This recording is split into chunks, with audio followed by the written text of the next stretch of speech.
This is every job I've had since I was 14 years old and how much I made at each one of these jobs. And no, this does not count side hustles like me and my cousin's lemonade stand.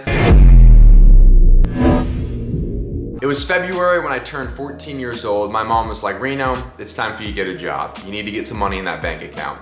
Looking back, mad respect on my mom's part, but in the moment, it was tough. Is it Kroger or Kroger's? My first job was when I was 14 years old and I was a bagger at Kroger. And I also had other responsibilities like the cards and cleaning the break room. This wasn't crazy hours by any means. I only worked like 20 hours per week during the summers, and then I worked like 8 hours a week during the school year. Minimum wage at that time was $7.25 an hour, and I got paid minimum wage. But then when I took out taxes and I had to pay union dues, I was literally making like $4.50 an hour. And the reason I remember that is because every week I'd work my 8 hours and I would get paid like $36. It was always $36 and whatever cents every single paycheck. And I was doing the math, I was like, something's not right here. I can do better than this. I got promoted to cashier, 25-cent raise. That's when the dream started. Nah, I'm just kidding. I hated cashier. As soon as I got promoted to cashier, I had to sit in one spot the whole day, talk to angry customers that was in a rush. I hated it. My Kroger career was over very shortly after that. If you know me well enough, you know I was a swimmer growing up. So when I turned 15, my calling was being a lifeguard. I always knew I was gonna be a lifeguard, go through that CPR training, do all what you gotta do to get that certification. It was like $200 and a few hours of classes. From ages 15 all the way to like 19, I was lifeguarding. When I started out lifeguarding, it was like $12 an hour. My peak lifeguarding was like $15 an hour. Lifeguarding was an awesome job. You know, you're sitting out in the sun all day. When it rains, you're playing in the pool and there's lightning going on. You're not supposed to, but we're the lifeguards. We make the rules. That was such a great job as a young kid. As I grew up, it ended up getting kind of boring and I would sit there all day being like, what the heck am I doing here? Sitting here for 40 hours a week. Literally just you and your mind roasting in the sun. And I was also swimming during that. So like I was swimming in the morning, lifeguarding all day, and then sometimes swimming again at night during those summers. That was a brutal. Things got very interesting though when I started coaching a summer swim league. This was by far one of my favorite jobs I've ever had. I did it for a total of, I think, 3 summers. I would make like $1,000 for the whole year. It'd be like from hours 8 a.m. to 11 a.m. But it was a gold mine when it came to private lessons. This is when like a young entrepreneur mind kind of got set and I was like, if you have a skill, it is so valuable. Back then, I was getting paid $25 for a 30-minute lesson with one kid, and then $40 if there was 2 kids with a 30-minute lesson. So we're talking anywhere from $50 to $80 an hour teaching swim lessons. And the kids that signed up for swim lessons, and I would meet with them on a regular basis, they were the best on the team instantly because they had that one-on-one coaching, and it was so much fun to see a kid progress and become better at what they're practicing at every single day. It's crazy how I'd fix one little tweak on their stroke, like close your fingers or, you know, take a big ice cream scoop. Next thing they know, they're like, Reno, I want to go to the Olympics. And I said, dude, keep up with it.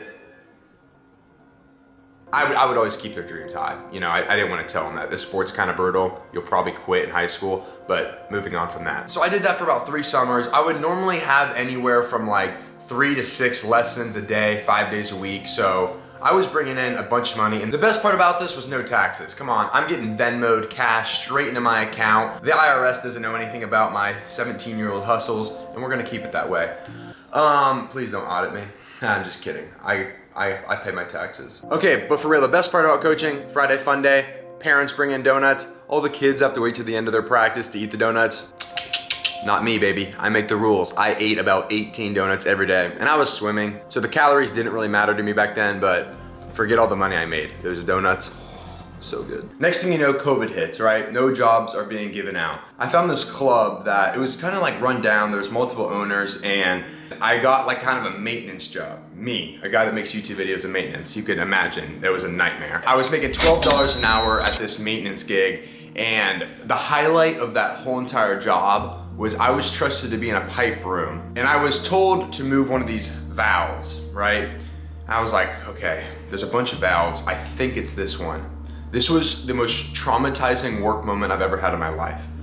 I'm pulling the valve, right? I'm pulling it. And I'm like, this is kind of hard to pull. Do I think maybe I shouldn't pull it because it's hard to pull? No. So now it's like an ego thing, right? I'm pulling the lever. I'm like, okay, who's gonna win, me or the lever? I pull it. Instantly as I pull it, the valve explodes. Psh, water splurting everywhere.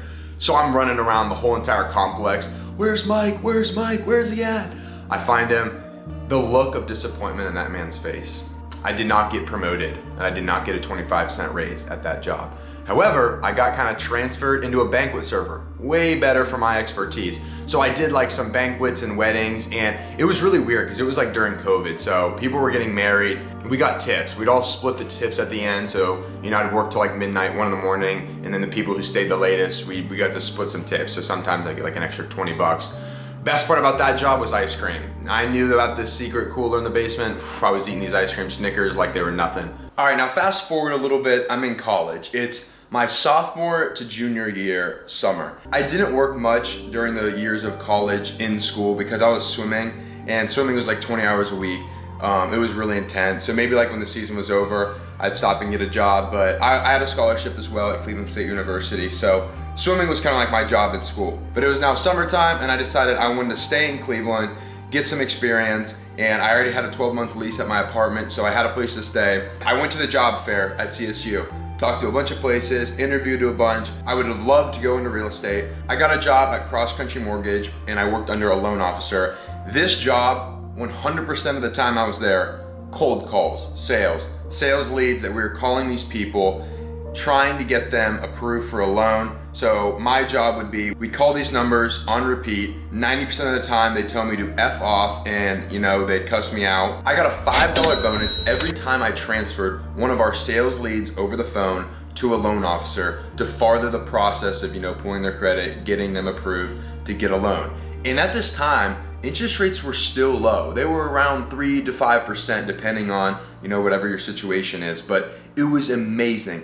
I was locked into that job. I would have a coffee with an espresso shot in the coffee, just black, right? Closest thing you can get to some of those substances that we don't talk about. And I was locked in. After about a month in, I was getting top 3 every single day for top sales leads transferred to loan officers. By the end, I was kind of like the #1 guy. I made so much money at that job because if I got 20 transfers, right? I'm getting paid $12 an hour, working an 8-hour shift, plus a $100 bonus from all of those sales leads transferring.